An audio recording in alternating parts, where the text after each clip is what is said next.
Hello everyone, welcome to another lecture of Environment and Ecology. In this video lecture we are going to discuss about the Community Ecology Part 2. इससे पहले के lecture में हम community के different characteristics already discuss कर चुके हैं। इसमें हम एक इम्पोर्टेंट टॉपिक डिस्कस करेंगे जिसको हम कहते हैं कम्युनिटी इंटरेक्शंस। तो कम्युनिटी इंटरेक्शन से हम लोग क्या समझते हैं? कम्युनिटी इंटरेक्शन का मतलब ये है कि कम्युनिटी के अंदर जितनी भी स्पीशीज़ है वो किस तरह से आपस में इंटरेक्ट कर रही है, आपस में तालमेल कर रही है, एक दूसरे से निर्भर कर रही है, उसमें वो एक दूसरे पे क्या प्रभाव डालती है। यानी कि दो अलग अलग स्पीशीज़ अगर आपस में इंटरेक्ट करती है तो वो किस तरह से या एक दूसरे को नुकसान पहुंचा रही है, एक दूसरे को फ़ायदा कर रही है। तो इस तरह का जो रिलेशन है उसको हम कहते हैं कम्युनिटी इंटरेक्शंस। और इस तरह के जो रिलेशन है उसको हम कहते हैं इंटर स्पेसिफिक इंटरेक्शन। यानी कि इंटर मतलब दो अलग अलग तरह की जाति के बीच में जो रिलेशन है, जो रिश्ता है, उसको हम कहते हैं इंटर स्पीशीज़। यानी कि दो स्पीशीज़ के बीच का रिलेशन या रिश्ता क्या कहलाता है? इंटर स्पेसिफिक इंटरेक्शन कहलाता है। और ये भी एक कम्युनिटी की ऑर्गेनाइजेशन या उसकी कम्युनिटी की जो बनावट है या उसके जो कैरेक्टरिस्टिक्स है उसमें एक बहुत इम्पोर्टेंट प्ले करते हैं। जनरली जो हमारे इंटरेक्शन है उसको हम दो मेजर टाइप में डिवाइड करते हैं। सबसे पहला होता है एक पॉजिटिव इफेक्ट, दूसरा होता है नेगेटिव इफेक्ट। तो हर एक टाइप में या तो दो स्पीशीज़ जो अलग अलग तरह के स्पीशीज़ के बीच में इंटरेक्शन है उसमें या तो दोनों को एक दूसरे से नुकसान होगा, या एक को नुकसान होगा एक को फ़ायदा होगा, या दोनों को फ़ायदा होगा या एक को फ़ायदा होगा या दोनों को फ़ायदा होगा। इस तरह से ये एक तरह से ये पॉजिटिव है। तो इसको हम आगे देखेंगे डिटेल में। There are 4 major types of species interaction. तो इंटरेक्शन कई तरह से हो सकते हैं लेकिन हम इसको जनरली 4 पार्ट में डिवाइड करके इसको समझेंगे। सबसे पहला जो है उसको हम कहते हैं एंटागोनिज्म। एंटागोनिज्म यानी कि एक अपोजिट रिलेशन, यानी कि एक दूसरे को नुकसान देने वाला रिलेशन, जिसमें सबसे पहला है या उसका सबसे पहला जो प्रकार है वो है प्रीडेशन, यानी कि जिसको हम कहते हैं शिकार करना। दूसरा जो है पैरासिटिज्म, परजीविता। तीसरा है इसका ग्रेजिंग। ग्रेजिंग यानी कि जो भी प्लांट्स को खाते हैं हर्बीवोर्स, उसको हम कहते हैं ग्रेजिंग। दूसरा जो पॉइंट्स है इंटरेक्शन का वो क्या है? कंपटीशन। कंपटीशन प्रतिस्पर्धा। तीसरा जो है म्यूचुअलिज्म और चौथा जो है कमेंसलिज्म। नाउ इसको हम डिटेल में एक एक को अब डिस्कस करेंगे। सबसे पहला जो है वो है एंटागोनिज्म। एंटागोनिज्म का मतलब ये है कि एक स्पीशीज़ दूसरी स्पीशीज़ को क्या कर रही है? नुकसान पहुंचा रही है या उसको हार्म कर रही है। जैसे कि जितने भी आप देखेंगे कि जितने भी काइंड्स हैं जहाँ पे होस्ट किसी को खा रहा है, एनिमल एक किसी के ऊपर डिपेंड है या अपनी फूड हैबिट के लिए किसी को नुकसान पहुंचा रहा है, तो ये सारे जो रिलेशन क्या कहलाएंगे? एंटागोनिज्म। जैसे कि जितने भी कार्निवोर्स हैं, मांसाहारी, वो किसको? दूसरे एनिमल्स को खाएंगे। जितने भी हर्बीवोर्स होते हैं वो किसको खाते हैं? प्लांट्स को खाते हैं। जो फंजाइवोरस है वो किसको? फंजाई को अटैक करेंगे। जितने भी ओमनीवोरस है यानी कि जो मांस और पेड़ पौधे दोनों को खा सकते हैं, तो वो अलग अलग तरह के पेड़ पौधे और एनिमल्स को खाते हैं। तो इस तरह के जो रिलेशन है वो क्या कर रहा है? दूसरी जो स्पीशीज़ है उसको नुकसान पहुंचा रहा है। सबसे पहला पॉइंट जो है इसमें प्रीडेशन। प्रीडेशन का मतलब है शिकार करना।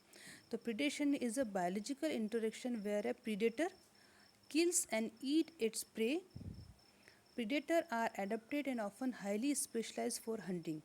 तो इस मेथड के अंदर या इस टाइप के इंटरेक्शन के अंदर एक शिकारी जो होता है वो अपना शिकार करता है और उसके लिए नेचर उसको इस तरह की बॉडी का संरचना या इस तरह बॉडी की ऑर्गेनाइजेशन दे सकता है कि वो शिकार करने में माहिर बनता है। तो ये नेचर से उसको सबसे बड़ा शिकारी है तो उसके दांत उस तरह के बने हैं, उसके हाथों के पंजे नाखून उस तरह के, उसकी बॉडी की जो ताकत है उस तरह की है कि वो शिकार कर सके। तो ये एक तरह का स्पेशलाइजेशन है जो इन एनिमल्स को दिया है ताकि वो क्या कर सकें? अपने जो शिकार को पकड़ सकें। प्रीडेशन को हम किस किस तरह से देख सकते हैं कि हर्बीवोर्स यानी कि जितनी भी ग्रास को जो खा रहे हैं एनिमल्स वो भी एक तरह से प्रीडेशन है।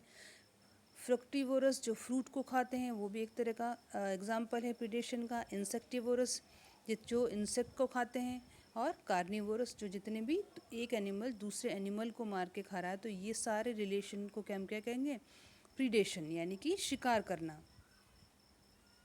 दूसरा पॉइंट जो था उसका है पैरासिटिज्म। पैरासिटिज्म क्या है, ए relationship between the parasite and the host.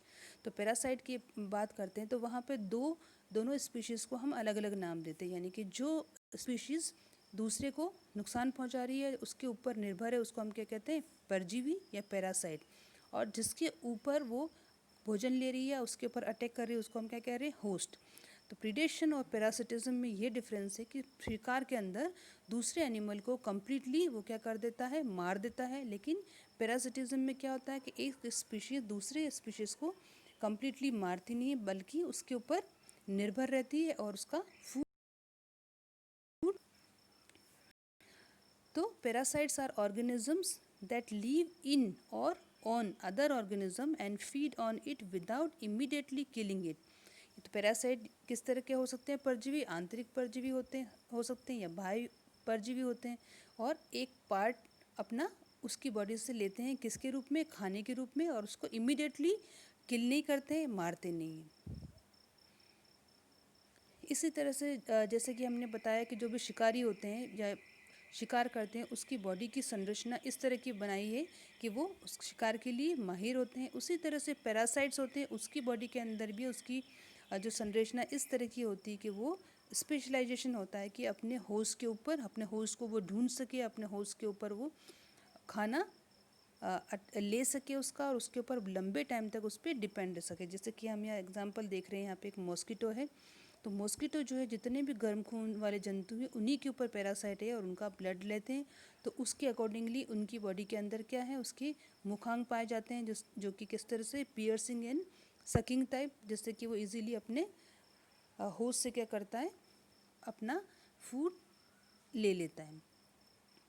तीसरा जो है उसमें है ग्रेजिंग। ग्रेजिंग यानी कि जितने भी हर्बीवोर, जितने भी प्लांट्स को खाने वाले जंतु हैं, जितने भी गाय हैं, जैसे बकरी हैं, घोड़ा है, जो कि जितने भी प्लांट्स और घास और पेड़ पौधों पे निर्भर हैं, वो एक तरह से कैसा रिलेशन है इनका, एंटागोनिज्म, क्योंकि वो प्लांट्स को क्या कर रहे हैं, खा ले रहे हैं। लेकिन इस तरह का रिलेशन को हम देख सकते हैं कि ये पैरासिटिज्म और प्रीडेशन से बिल्कुल डिफरेंट है, क्योंकि यहाँ पे क्या होता है कि जो पेड़ पौधे और जो उनको खा रहे हैं उनका इस तरह का रिलेशन है कि पेड़ पौधे दोबारा ग्रेजिंग के बाद एक्टिवेट हो जाते हैं उगने के लिए, तो डायरेक्टली उसको इतना बड़ा वो हार्म नहीं करते हैं। तो grazing different from parasitism as the two organism live together in a constant state of physical externality. दूसरे टाइप का इंटरेक्शन है हमारा कंपटीशन, यानी कि प्रतिस्पर्धा।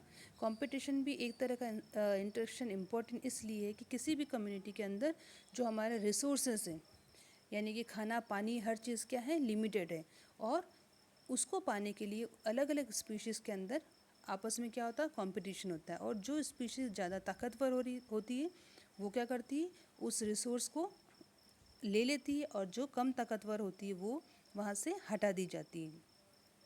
तो इन कॉम्पिटिटिव इंटरेक्शन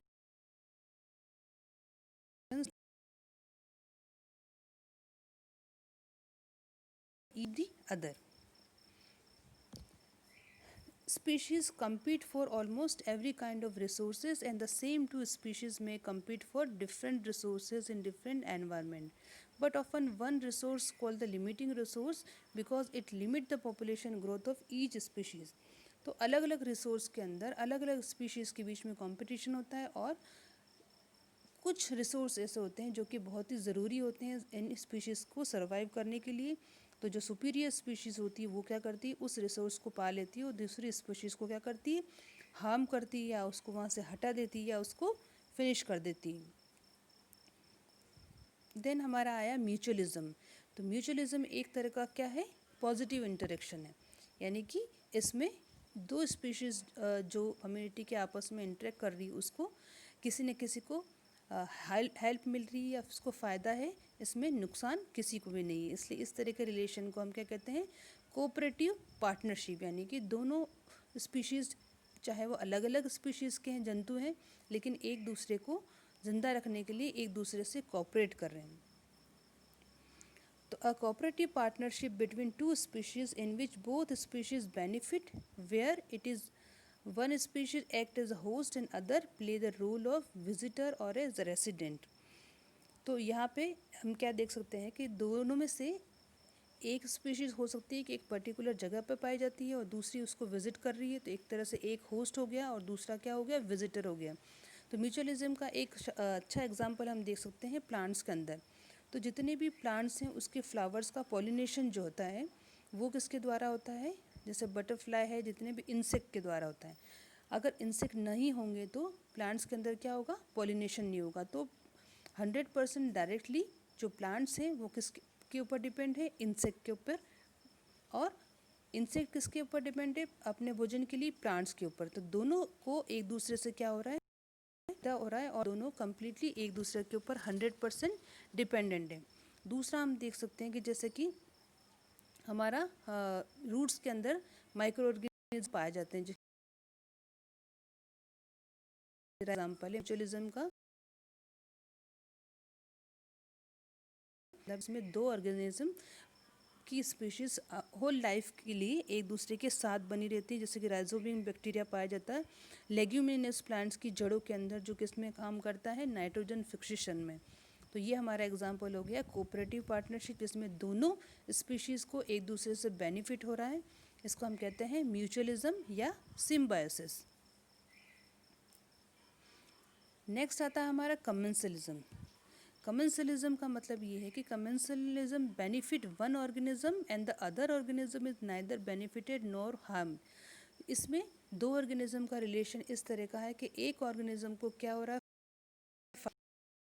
कि दूसरे ऑर्गेनिज्म को फ़ायदा भी हो या नुकसान हो। तो दूसरा ऑर्गेनिज्म हो सकता है कि दूसरा ऑर्गेनिज्म फ़ायदा भी हो या नहीं भी हो, लेकिन उसको कोई हार्म नहीं हो रहा है, यानी कि कोई नुकसान नहीं हो रहा है। तो एक तरह से अगर हम इसको देखें तो ये कैसा इंटरेक्शन है, प्लस और जीरो का, यानी कि एक स्पीशीज़ को तो फ़ायदा है और दूसरे को ना तो कोई फ़ायदा है ना कोई नुकसान है।